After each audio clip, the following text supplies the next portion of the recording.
Breaking చూస్తున్న మొదటి విడతలో భాగంగా ఎన్నికలు జరగబోయే ఆయా స్థానాల్లో ఎన్నికల ప్రచారం ముగిసింది. సాయంత్రం 5 గంటలతో స్పీకర్లు మైకులు ప్రచారానికి తెరపడింది. మొత్తం 7 విడతల్లో అసెంబ్లీ ఎన్నికలు, లోక్సభ ఎన్నికలు నిర్వహించేందుకు కేంద్ర ఎన్నికల సంఘం ఇప్పటికే షెడ్యూల్ ప్రకటించింది. మొదటి విడతలో భాగంగా 102 లోక్సభ స్థానాలకు పోలింగ్ నిర్వహించేందుకు ఎన్నికల కమిషన్ ఏర్పాట్లు చేసింది.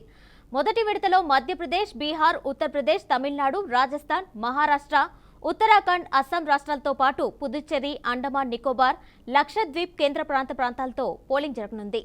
ఇక ఆయా ప్రాంతాలకు సంబంధించి బందోబస్తు చేసేందుకు ఇప్పటికే కేంద్ర పోలీసు బలగాలు చేరుకున్నాయి.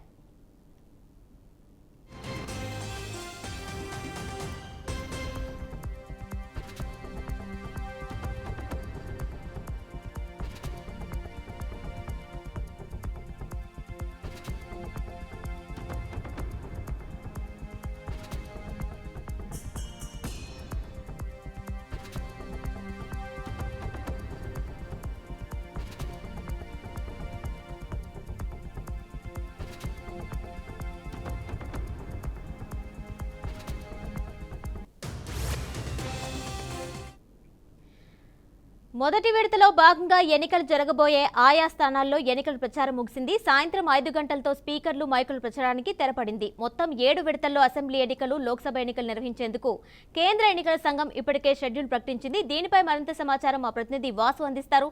వాసు,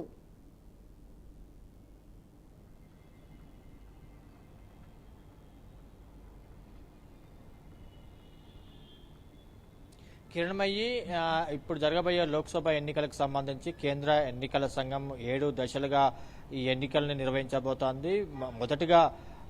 మొదటి దశకు సంబంధించిన ఎన్నికలకు సంబంధించిన ప్రచార కార్యక్రమం కొద్దిసేపటి క్రితమే ముగిసింది. ఈ సాయంత్రం 5 గంటల లోపు ఈ ప్రచార కార్యక్రమం ముగిసింది. ప్రధానంగా ఫస్ట్ పేజీకి సంబంధించి మనం పరిశీలిస్తే నామినేషన్లు మార్చి 20వ తేదీ నుంచి ప్రారంభమయ్యాయి. మార్చి 27వ తేదీ వరకు ఈ నామినేషన్ల ఘట్టం కొనసాగింది. మార్చి 28వ తేదీన నామినేషన్ల పరిశీలన చేశారు. అట్లాగే మార్చి 30వ తేదీన విత్డ్రాల్స్కి సంబంధించిన ఎవరైతే అభ్యర్థులు ఉన్నారో వాళ్ళు విత్డ్రాల్స్ అయ్యారు.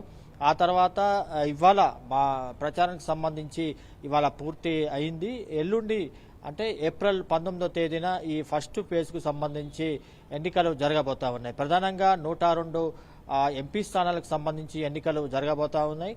అట్లాగే 21 రాష్ట్రాలు, అట్లాగే కేంద్ర పాలిత ప్రాంతాల్లో ఈ 102 నియోజకవర్గాలకు ఎన్నికలు జరగబోతా ఉన్నాయి. మనం దీన్ని పరిశీలిస్తే ఫస్ట్ పేజ్లో తమిళనాడుకు సంబంధించి ఉన్న 39 ఎంపీ సీట్లకు సంబంధించి మొత్తం తమిళనాడు రాష్ట్రం మొత్తం ఒకే దశలో ఎన్నికలు పూర్తి కాబోతున్నాయి. ఎల్లుండి ఈ తమిళనాడుకు సంబంధించిన ఎన్నిక జరగబోతా ఉంది. అట్లాగే మనం పరిశీలిస్తే 12 లోక్సభ సీట్లు రాజస్థాన్లో ఉన్నాయి. అట్లాగే 8 లోక్సభ సీట్లు యూపీలో ఉన్నాయి. 6 లోక్సభ సీట్లు మధ్యప్రదేశ్లో ఉన్నాయి. అట్లాగే 4 మహారాష్ట్ర, 4 సీట్లు యూకే, ఉత్తరాఖండ్, అట్లాగే అస్సాం, బీహార్. ఇక్కడ 4 సీట్లకు సంబంధించి ఎన్నికలకు సంబంధించి ఏర్పాట్లు జరిగాయి. ఎల్లుండి పోలింగ్ జరగబోతోంది. అట్లాగే 3 సీట్లు వెస్ట్ బెంగాల్లో, 2 సీట్లు అరుణాచల్ ప్రదేశ్, మణిపూర్, అట్లాగే మేఘాలయ. ఒక్కొక్క సీటుకు సంబంధించి మనం పరిశీలిస్తే ఛత్తీస్గఢ్, మిజోరాం, నాగాలాండ్, సిక్కిం, త్రిపుర, అండమాన్ నికోబార్, అట్లాగే లక్షద్వీప్, జమ్మూ కాశ్మీర్, పుదుచ్చేరి ఈ రాష్ట్రాలు కేంద్రపాలిత ప్రాంతాల్లో ప్రధానంగా ఎన్నికలు జరగబోతా ఉన్నాయి. ఇవాళ ప్రచారం ముగిసింది.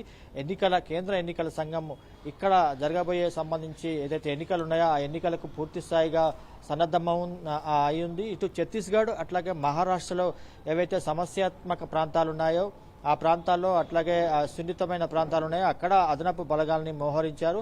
అట్లాగే స్థానికంగా ఉన్న పోలీసులు కూడా అదనంగా అక్కడ మోహరించి అక్కడ ఎన్నికలు సజావుగా జరిగే విధంగా చర్యలు తీసుకుంటున్నారు. ప్రధానంగా ఛత్తీస్గఢ్కు సంబంధించి ఇటీవల వరుసగా జరుగుతున్న పరిణామాల నేపథ్యంలో అక్కడ కట్టుదిట్టమైన ఏర్పాటు చేశారు. ఇటు మహారాష్ట్రకు సంబంధించి ఛత్తీస్గఢ్ మహారాష్ట్ర బార్డర్లో ఇప్పుడు అక్కడ ఎన్నికలు ఈ ఫస్ట్ పేజ్లో జరగబోతున్నాయి. అక్కడ కూడా బందోబస్తు కట్టుదిట్టం చేశారు. అట్లాగే స్థానిక సంబంధించిన పోలీసులు కూడా తీసుకుంటున్నారు. ఈ రకంగా ఫస్ట్ పేజ్కు సంబంధించి ఎన్నికలు మొదటి దశ 102 ఎంపీ సీట్లకు సంబంధించి ఎల్లుండి పోలింగ్ జరగబోతా ఉంది.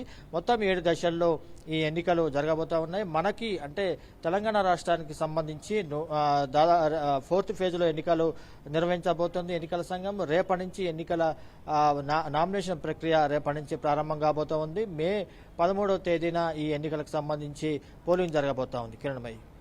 Right Vasu, thank you.